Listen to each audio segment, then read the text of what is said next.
Olá, graças a Deus, mais um grande dia, como sempre, uma grande oportunidade. É um privilégio imenso, maravilhoso, como sempre, poderoso poder compartilhar a nossa leitura bíblica, dando início a um novo ano, uma nova oportunidade, como sempre. Hoje também damos início a um novo livro, 2 Samuel, capítulo 1. E Deus tem as suas formas, as suas maneiras de nos abençoar, de nos prosperar, de nos trazer vitória, respostas, vida abundante, vida abençoada. E quanto mais assim cremos e confiarmos em nosso Deus, nada poderá realmente impedir o teu agir, o teu querer e o teu trabalhar em se cumprir sobre a nossa vida. E aqui olha só então o que diz em 2 Samuel. Depois da morte de Saul, Davi retornou da sua vitória sobre os amalequitas. Fazia 2 dias que ele estava em Ziclague. E quando ao terceiro dia chegou um homem que vinha do acampamento de Saul, com as roupas rasgadas e a terra na cabeça, e ao aproximar-se de Davi, prostrou-se rosto em terra em sinal de respeito. Davi então lhe perguntou: "De onde você vem?" E ele respondeu: "Fugi do acampamento israelita." Disse Davi: "Conte-me o que aconteceu." E o homem contou: "O nosso exército fugiu da batalha e muitos morreram. Saul e Jonatas também estão mortos." Então Davi perguntou ao jovem que lhe trouxera as notícias: "Como você sabe que Saul e Jonatas estão mortos?" Porque ele chegou até Davi e Davi então perguntou: "Como você sabe disso?" O jovem respondeu: "Cheguei por acaso ao monte Gilboa, e lá estava Saul, apoiado em sua lança. Os carros de guerra e os oficiais da cavalaria estavam a ponto de alcançá-lo, quando ele se virou e me viu, e chamou-me gritando e disse: 'Aqui estou.' E ele perguntou: 'Quem é você?' 'Eu sou amalequita,' eu respondi. Então ele me ordenou: 'Vem aqui e mate-me, estou na angústia da morte.'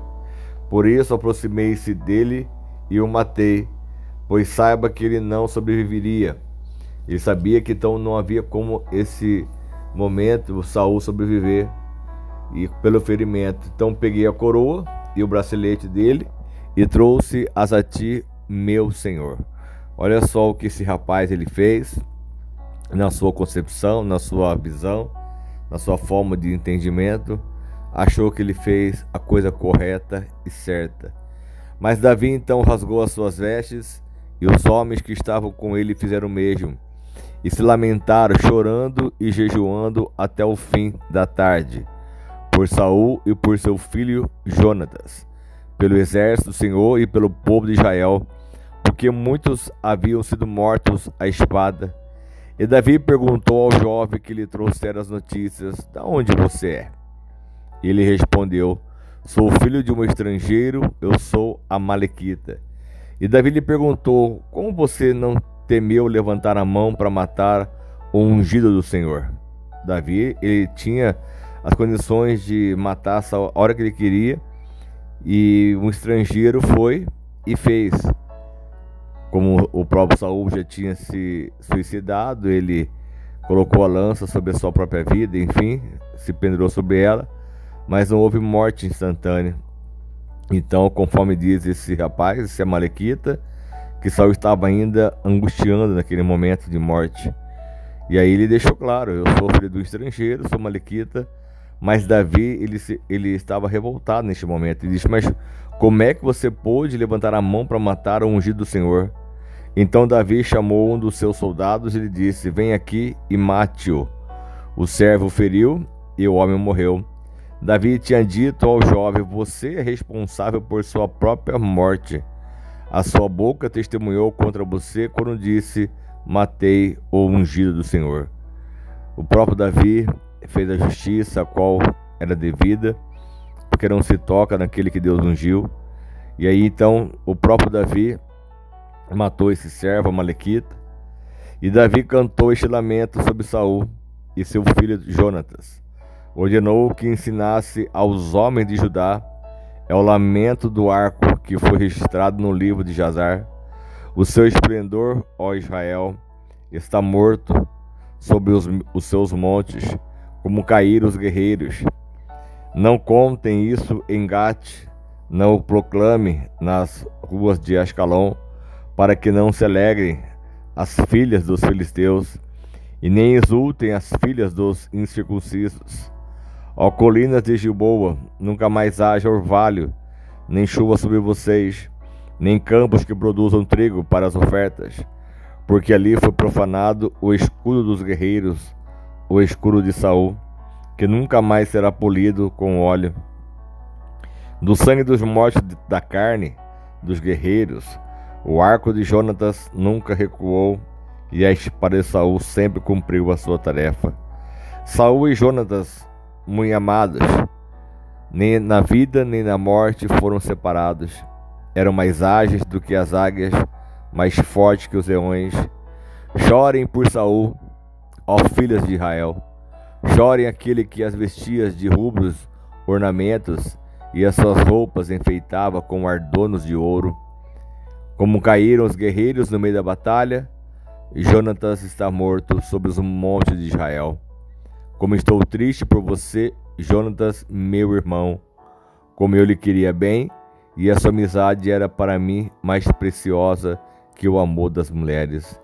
E caíram os guerreiros, as armas de guerra foram destruídas. E aqui Davi, dando realmente a sua palavra nessa canção, o quanto ele realmente tinha apreço, o quanto ele estimava essa família, o quanto ele estimava a amizade com Jonatas, porque realmente quando nós encontramos um homem, falo por homem, quando você encontra um amigo, você encontra um amigo de verdade, um companheiro, você pode sim ali estar realmente se entregando, falando das suas dores, das suas angústias, porque um amigo sempre está ali pronto a ouvir, a entender. O nosso maior amigo hoje é Deus, que muitas pessoas estão tão sozinhas. O quanto Jonatas ele fez para poder realmente salvar Saul, Davi das mãos de Saul. O como Davi ele foi honrado por Jonatas, que era para ser o sucessor do reino, porque era tão fácil realmente acabar com Davi, se assim Jonatas quisesse, se assim realmente Deus o permitisse que assim fosse. Mas Deus tocou no coração de Jonatas, sabendo, entendendo, compreendendo que Deus tinha escolhido o próprio Davi a guerrear as guerras do Senhor, a ser esse rei sobre Israel. E Deus faz realmente a sua vontade prevalecer de forma assim gloriosa. O Saul, infelizmente, foi envergonhado, mas Davi, até no último instante, estava o honrando como ungido do Senhor. Não permitiu que um amalequita que o feriu, que o acabou de levá-lo à morte, porque ele achou pelos seus próprios olhos humanos que não teria como Saul realmente sobreviver sobre aquilo que ele tinha feito contra a sua própria vida. E então o próprio Saul, ele foi à morte pelas mãos de um amalequita, mas Davi vingou a sua morte. Davi não permitiu, e os filisteus estavam realmente vencendo aquela batalha, aquela guerra. O próprio Davi não foi à guerra contra Israel, que nós lemos nos capítulos anteriores, que Davi estava em Gate, mas deixou muito bem claro que em Gate não seria cantada essa canção, não ia ser falado isso em Gate, enfim, porque o próprio Davi iria lutar por Israel e libertar Israel pelas mãos do Senhor, como ele venceu lá o Golias, venceu tantas outras batalhas. Aqui Davi agora ia começar o seu reinado, ele ia ser ungido, meio consagrado ao próprio Deus. Ainda que Samuel já estava morto, Saul acabou de receber essa notícia, o Jonatas, que era o seu sucessor, porque pela descendência real, um filho queria se apossar sobre o trono do próprio pai, mas até o próprio Jonatas teve que ser tirado da história para que se cumprisse em Davi realmente o seu reinado. E Deus ele faz, Deus realiza, ainda que um tem que passar pelo preço, passar pela circunstância, passar pela situação. E Davi honrou este homem, Davi honrou a sua descendência. Vamos ler aí nas mensagens futuras, nas leituras, como Davi, ele foi bondoso com a casa de Jonatas, com a casa de Saul. E Deus ele faz, Deus ele realiza, porque quando se faz uma promessa, uma aliança, ela jamais pode ser quebrada. E assim precisamos nós estar dispostos realmente a colocar a nossa confiança no Senhor e saber que Ele é Deus e Ele vai fazer cumprir a sua palavra de forma diária sobre nós, porque não há impedimento algum ou obstáculo algum que Deus não possa realmente resolvê-lo ou fazê-lo em nossa vida.